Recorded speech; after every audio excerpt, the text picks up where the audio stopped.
like on TikTok, like stop the scrolling, but I'm just going to say, hey, you. If you are at a place in your career where you want to learn more about how to be a pioneer in marketing and all things modern marketing and all things revenue marketing, then you are at the right place.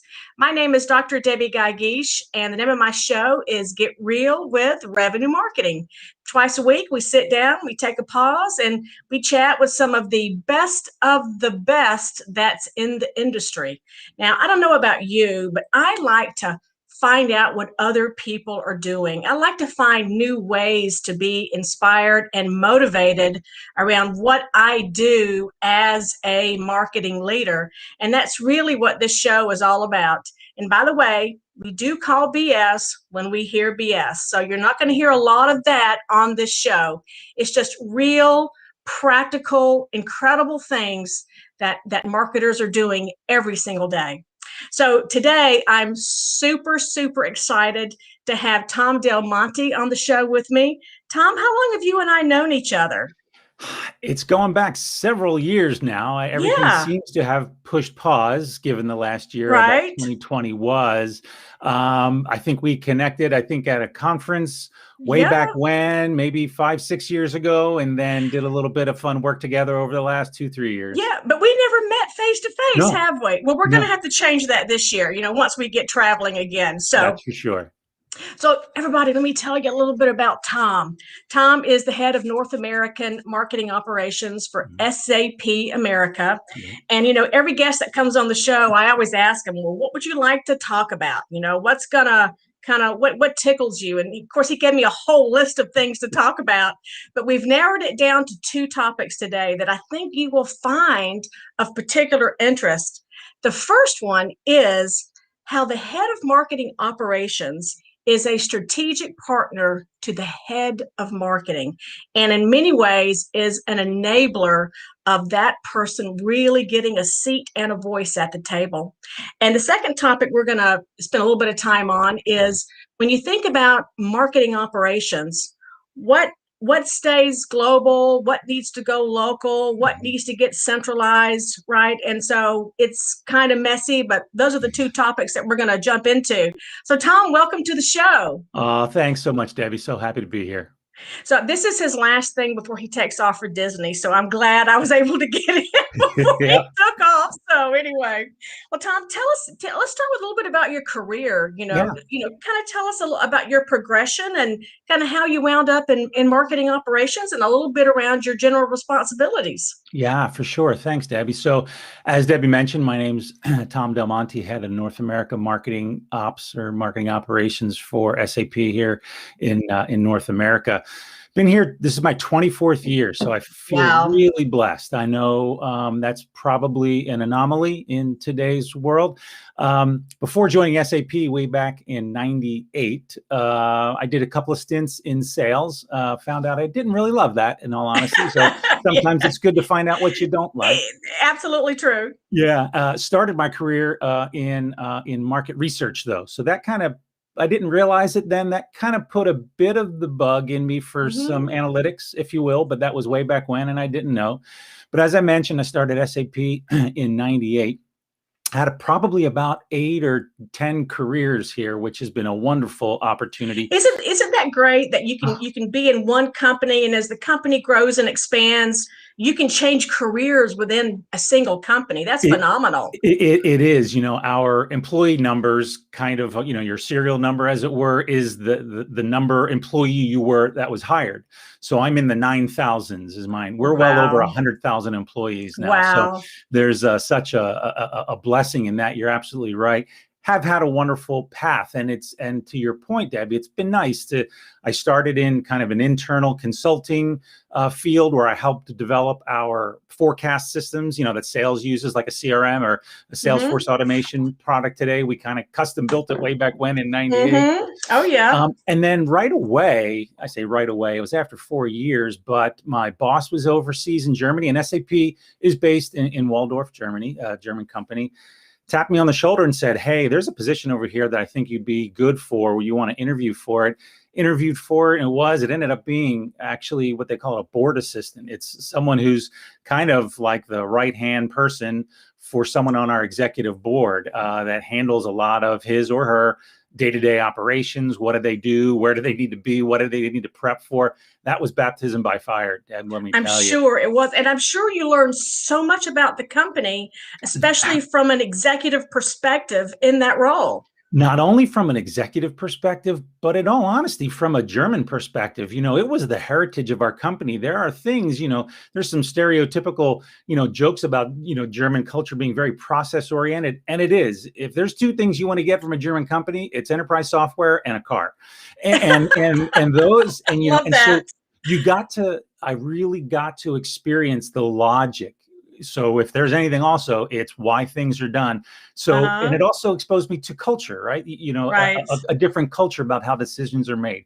So that was a wonderful experience. Came back here, went into marketing, global marketing, ran our services marketing organization, or a chunk of it for a bit. So consulting, education, and one thing led to another, and that led to an ops role in global. And then that led me to North America operations. So I feel blessed that I've never had to look for a job at SAP where, the work that was done, someone said, hey, I think you'd be good for this. So that has been a very nice journey here, those last 24 years. And what's really interesting, as I talk to marketing operations leaders, which I'm doing a lot around the launch of my new book, and I should have a copy of it here, but I don't, because I'm traveling, but I am sending you a copy as we discussed. But there's a consistent thread of having a variety of responsibilities in a lot of different areas as the head of marketing operations. Yes, understanding the technology is important, but that's not even the first most important thing about the head of marketing operations. It's so much, especially if you're going to be a strategic marketing operations organization. Yeah, that's so true. That's so true. I think maybe to where maybe the question I just jumped in on, and my apologies, is you're right. The MarTech is kind of, certainly when I got into marketing operations, was just that. We were building our own marketing automation platform, and then we were plugging in some third-party pieces of it, whether it was email execution, some propensity modeling. So it was very much tech oriented for sure, and I like that. But I found, exactly to your point, the more I grow in this role and take on more responsibility, it's more that you need to know about the business, because I think that's the strategic partnership of marketing operations role, to whether it's your chief marketing officer or your regional vice president or senior vice president, whatever your marketing head is. Traditionally, I think their job is still to deliver whatever the marketing mission is.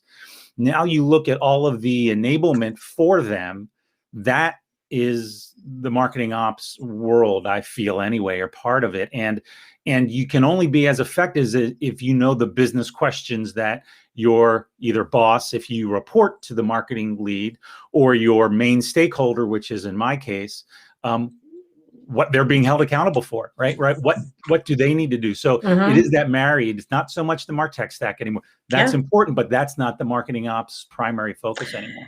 It really isn't. The word that you use that I love so much is enablement.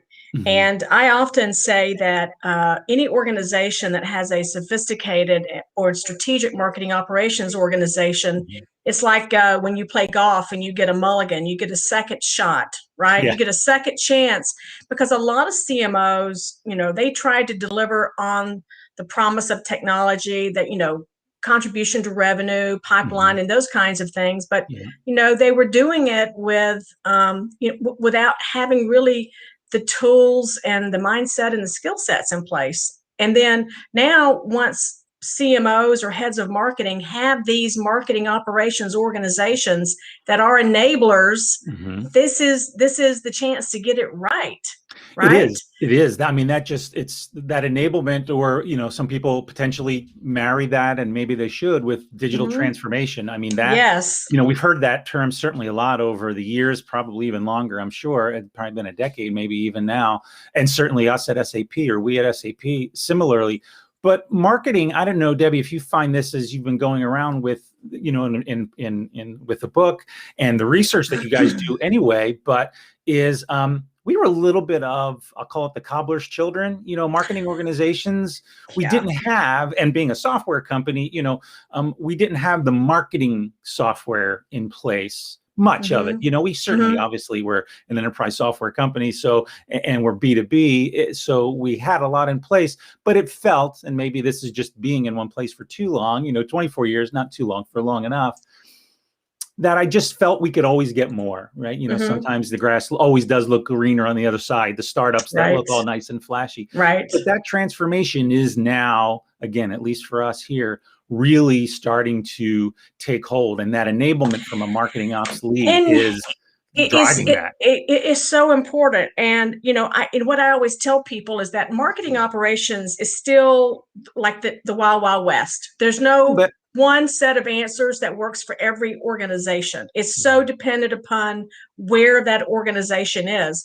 Most of the companies I work with have way too much technology and don't really know what to do with it. I mean, I can't tell you the number of companies that spend all this money on marketing automation systems, and it's just a big doorstopper for them because they just send out emails, let alone taking a look at that entire MarTech stack and saying, how can we enable marketing to achieve their mission and their goal versus how do we, instead of thinking about, the bits and bytes of technology, which doesn't do anybody any good. Yeah. So let's talk a little bit more about how, what you do as a head of marketing operations, how you are a strategic partner to your head of marketing. Sure, yeah.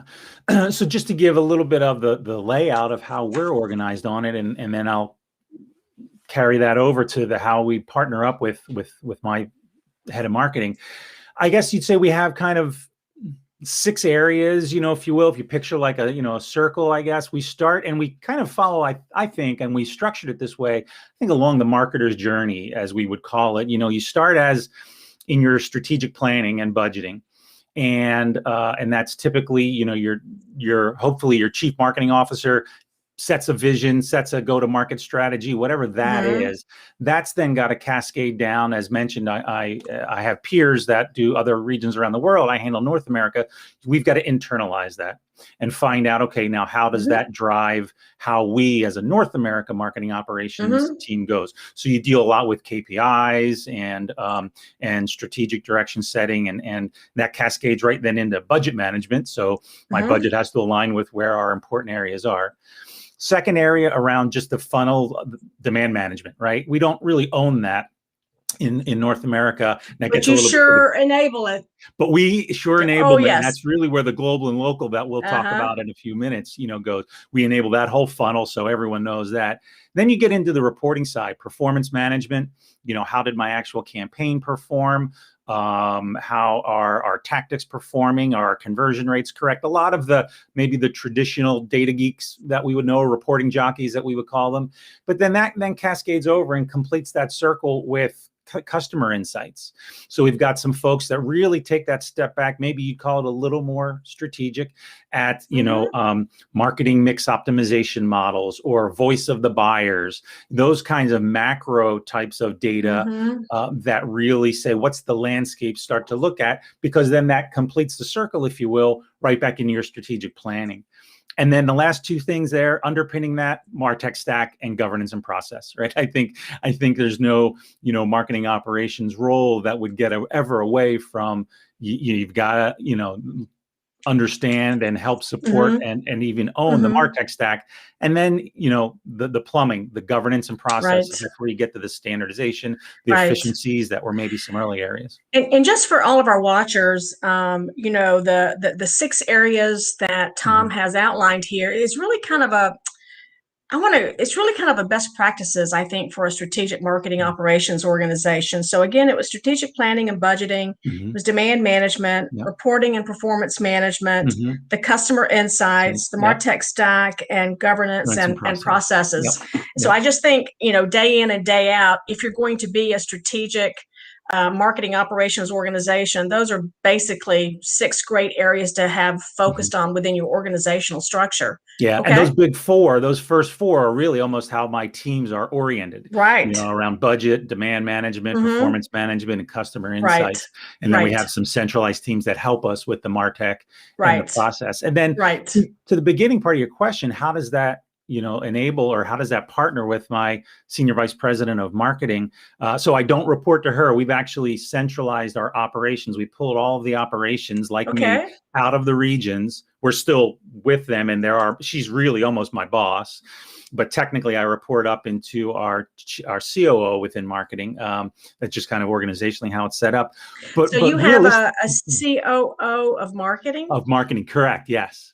Interesting. So we have a chief marketing officer, and actually we just it's public information, so we know. So Julia White just came from Microsoft. She headed like the Azure product launch, and she is now our chief marketing and product officer. So the nice thing is our COO of marketing is now kind of our head of CMO. So to the point of really having someone who appreciates the operations orientation, leading marketing as well.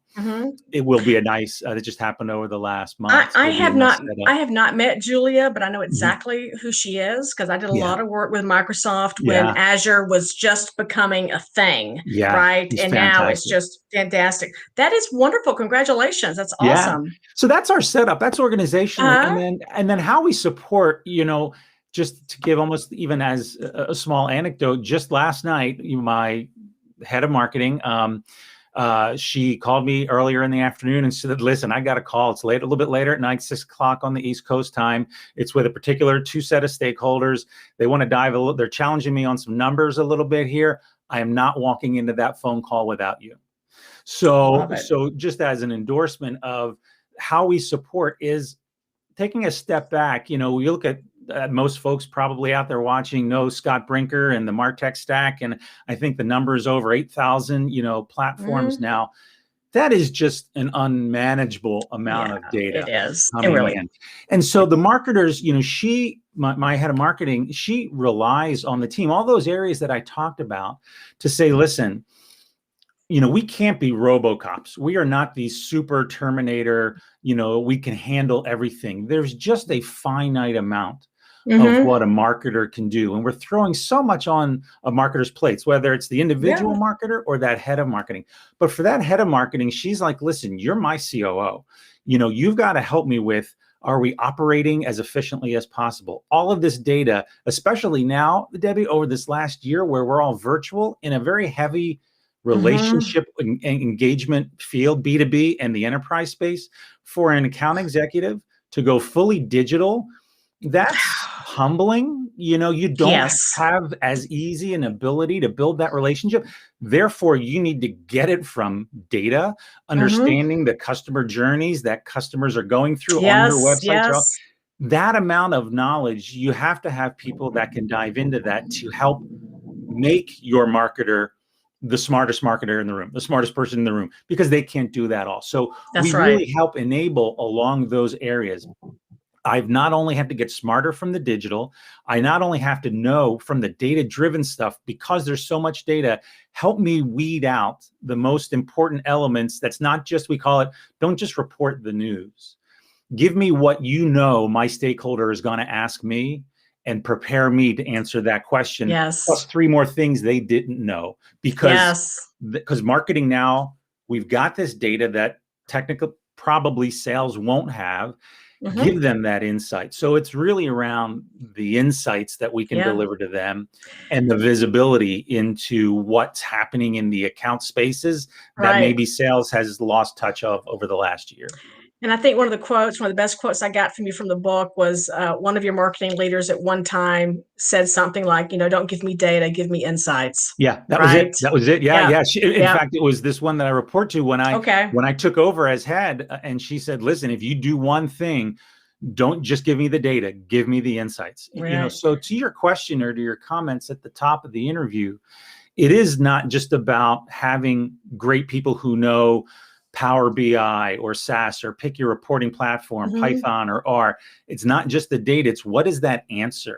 And what are those questions? That's the next iteration. And maybe there's people out there watching, they're already there. Awesome. Great for you. Let's interview you next. Let's talk to you. But there are people that are still just reporting the news and just showing the data. You've got to know the business issues you're trying to solve. But again, the way you prep your business leader to have a business conversation with the company is everything. And you can't do that if you don't run a strategic marketing operations organization. You simply can't do that. It is true. And it's even, the proof point is also even on the flip side, meaning if you get too much into the data without the business, you'll lose them right off the bat. You will absolutely lose them. How many conversations or meetings I've been in that I knew we were losing the audience, and it's not perfect. I was like, I'm going to try and interject, or we're going to try and steer us out of the data weeds and bring it up. Sometimes that's right. And if you don't get there, you'll walk out. You'll get your tail handed to you by your boss. And you deserve not deserve. You deserve. No, you do because you have to be able to read a crowd, and you have to take them on that journey with you, so they walk away with an understanding that can lead to better decisions. So absolutely right. Let's go on to our second topic, which is really about who does what, what goes where, right? So you think about all the pieces of marketing operations, and then you think about, where does it belong? Does it belong at corporate? Does it belong in the field? I mean, how do you decide kind of what goes where? Yeah, that's been, it's funny, Deb, you mentioned to the group, bringing my family to Disney starting tomorrow for a short little getaway. And one of the things I like about Walt Disney is when he built the parks, he actually said that Walt Disney World is always in a state of becoming. Right. So it will never be finished. And that was originally, that was his idea, to get people just simply, quite honestly, to keep coming back. Right. To just don't come in once and then leave. But that if something is always changing, always improving. And I really take that to heart with our operations journey. We're always in a state of becoming, because you'll go through plateaus and growth areas. And so, to more specifically your question, where things live. 10 years ago, we were completely decentralized, right? So every region, so we consider regions at SAP, we've got North America, Latin America, Europe has a bunch, North, South, and Central, and Asia Pacific, and then Greater China. So we got 7 that we consider those as our regions. And every one of them had, number one, our marketing operations were embedded in that marketing group. And it was very localized, and there was no central anything. And so what we found is, we're coming up on our 50-year anniversary at SAP in 22. We had about 40 good years of completely working differently. So you can imagine by the time you start those efforts of thinking about centralizing, you think a year is too long. 2 years wasn't enough to try and bring all that in, because you've had 40 years to do and set up your systems and your processes for exactly the way your region, your culture, your languages needed you to work.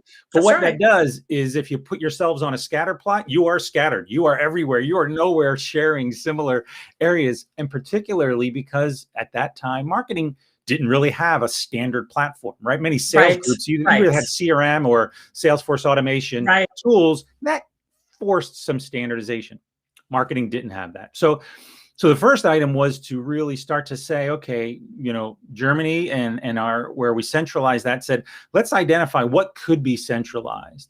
And so we took a look at some of the most simple things. And we, thankfully, being an enterprise software, we always had the data centralized in our own systems. Well, you were like way ahead.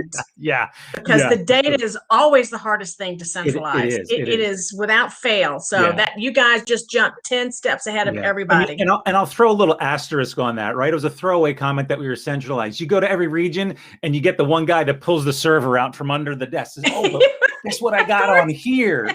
Of course. And then certainly with APJ companies, you've got double byte issues where sometimes they can't bring data in. But we started with the data, and that was the hardest part, and we're still working on that and cleaning it and standardizing it. And then we looked at, well, what could be standardized? And that forced us to look at, I mentioned earlier, the marketer's journey, at least what we get done. In a big B2B company, you're still, either events driven, email, nurture driven. And so we looked at email and kind of carved off, how do we centralize a team, from a branding, a look and feel. The biggest areas that helped us with centralization there is, as companies, and just even within North America, as we have, 25 industries we market to and 8 to 10 major product lines, you could always hit the CIO 8, 10 times a week in an email if you're not doing traffic management and the basic blocking and tackling. Right. So we looked at centralizing that so we could kind of have a control mechanism, if you will, on what goes out. And then we certainly, added on elements to that. And then we've, fully centralized a lot of those areas. And that's where the pendulum went to, okay, here's that team. And that's such a great foundation, because you have to focus on the customer these days. It's not like, their expectations for how they interact with SAP, one company, they don't want 9 emails that the left hand doesn't know what the right hand is doing anymore. Yeah. And I'll bare our soul here. It wasn't, we didn't necessarily go there. I don't want to say willingly, but it was, of course not. The customer came back to us and said, immediately remove my company from your database because I'm getting 15 emails a day, and it was kind of like, ooh, geez. So sometimes you need that mirror held up to see your reflection and say, wow, is that really how bad we're at this? And so you're right, Debbie. So that's a huge area. And then, so the pendulum kind of swung to all global, right? So we were all local decades ago. Then we kind of swung to all local, and we looked at even a shared service. All global. All global, a shared services center where you can now, a marketer could put in a marketing request to say, hey, build this campaign. Here's what I need. Here's the right templates. Send it back to me. Here's my target pool, my criteria. Who do I want to mail to? Pull that for me centrally. Send it on back to me so that I could execute it locally. And that worked well enough. It got us along the path. But over the last couple of years, we've really kind of then, what ends up happening when you do that, and if you don't manage it really well, because I don't want to, if anyone is in that model and it's working, you've done a great job. Change management, the old fundamentals of change management are still so important, because what ends up happening, and I use this terminology, is probably a little unfair.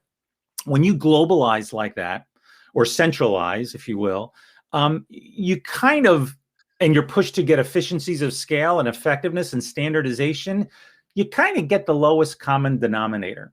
So maybe you centralize on 70%, and that takes away your competitive advantage potentially in some areas. And it's so funny, because whether you're way over here on decentralized, that's not good for the customer. Right. And way over here being totally centralized isn't either, because you lose the nuances of the customers by region. That is, and you lose one of the very best things that any central organization wants is a working relationship with the regions who really understand the customers better than anybody at corporate ever will. Right. Exactly right. It's exactly right. And so that's where we've, in the last year, we've started this, we call regional demand centers, right? So certainly, tell me if your listeners and your people are hearing this, you're getting a little less budget. Be fortunate if you've got flat budget, but you'll probably get a little less.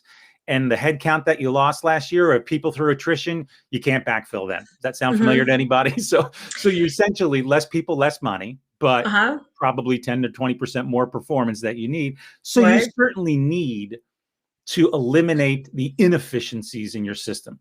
Right. So you have to become more efficient. That's where the blending of finding out, well, what can be centralized so that we're not doing the same thing multiple times. And those same people who got stretched to do the same thing 5 times, do it once and now reinvest that extra time in innovation or whatever the case is. It's kind of like, you've seen these giant ships that they build them, and then when they launch them, sideways, and it's always like this big wave, and it goes back and forth until it just kind of finally settles, right? It's exactly it. And that's you saying the pendulum, it's, we were local and decentralized, then we were global, fully centralized. And so we've got regional demand centers now where they're in region, So we've got a group of people. So we've got a nurture strategist and that designs our nurture campaigns, works with our campaign leads. We've got, our digital. So people that do our social media, paid media execution locally, our telemanagement. That's all within our region, but they've got kind of dotted lines and work with and share. Well, what are some of the standard practices? And certainly that anytime you have an intersection point, that's always a potential for, I don't want to say conflict, we'll call it earnest discussion, right? Discussion, yes. Of how, something should be. And you kind of have to defend, well, if I'm not going to fully adopt something that is a standard, because to your point, you lose that nuance, defend why. Why is that nuance driving business? Whether it's maybe your sales leader. Yes, is what, but it has to be about driving business, right? The decision can't be made just because you have somebody. But I really, this is a great story, Tom. Yeah. I mean, it is so true. And again, that's why I tell companies that it doesn't matter what other companies are doing. It just matters where you are right now. That's so true. There is a certain amount of appetite for change and a certain amount of doing things, and the market's always changing too. So, I mean, you have these, you're going to have these constant shifts. There's just no question about it. Absolutely. So anyway. Yeah. All right. That's the tough part. Yeah, it is. So last question. Yeah, please. So what advice would you give to someone? Let's say you're sitting at a bar in Disney and, having drinks, just enjoying it yourself. And some guy comes up and you start talking and he says, well, I'm head of marketing operations and, we just have all these great big plans and, I just don't know where to take this. What kind of advice would you give them? Boy, well, so the first thing I'd say is to your point is who's your head of marketing, right? And really listen to what he or she needs to get done. What is driving them? Because ultimately, and I feel this may not be 100% true. I truly believe I don't want to call it in a support role. We are an enablement role. So you don't want to be the tail wagging the dog. Here's all of our great ideas. If that doesn't support the direction of your business, then it's all for naught. So the first is get in their back pocket, right? Be her best friend and find out, what can I do? I always kind of look at myself as a lieutenant. She's the general, right? But I will be the best lieutenant you've got. Tell me what you need, where you need to go is the first part. The second part is think about, don't forget the fundamentals, right? As we mentioned, in those areas, that framework of setting up, understanding what your marketer's journey is and what is on their plate, from budget, drive the funnel, get the insights. You can even skinny that up into 3. People like to remember those 3. If you understand and get an orientation around those 3 things, and then really orient the people in each of those to understand the business outcomes more. That would be the third thing, because ultimately they're going to deep dive into the subject matter expertise that they are managing, the P&L or the budget, understanding how the funnel conversions work, knowing the best reporting. But if you can lift them up as that strategic marketing operations leader and really almost educate them a little bit to the business, because the why, because here's also why I think it's important. If you give someone who's a deep subject matter expert a task, they'll execute the task and hand it back to you. If you give them, here's the scenario we're trying to fix, they'll not only deliver that task, but because of everything else they know, then the light bulb starts to go on and say, but I bet you're going to need A, B, C, yes. They will give you things that you didn't even know about. You needed. Yeah, absolutely. Completely so agree those are the with 3. that. I'd say orient yourself to the leader, blocking and tackling on the fundamentals, get that organization and really enable your people and your teams.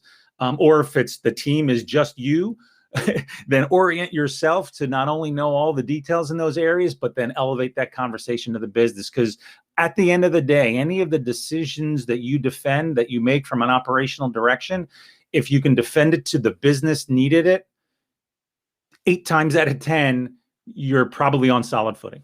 I completely agree. I think that is great guidance. Tom, I could talk to you for like the next 2 hours. Oh, I know. And and you're such a delight. And just thank you so much for sharing these insights. I think our watchers will really, really enjoy your story and just everything that you've been through. So thank you so much for being on the show today. Absolutely. It was absolutely my pleasure. And anytime again, we'll swing on back. And I can't wait to read through the hard copy of the book. Oh So. yeah. So that's definitely coming your way. So that's our show, everybody. Thank you for being with us, for spending 30 minutes of your time. And remember, it is a great day to be a revenue marketer, and we'll see everybody next time. Bye-bye.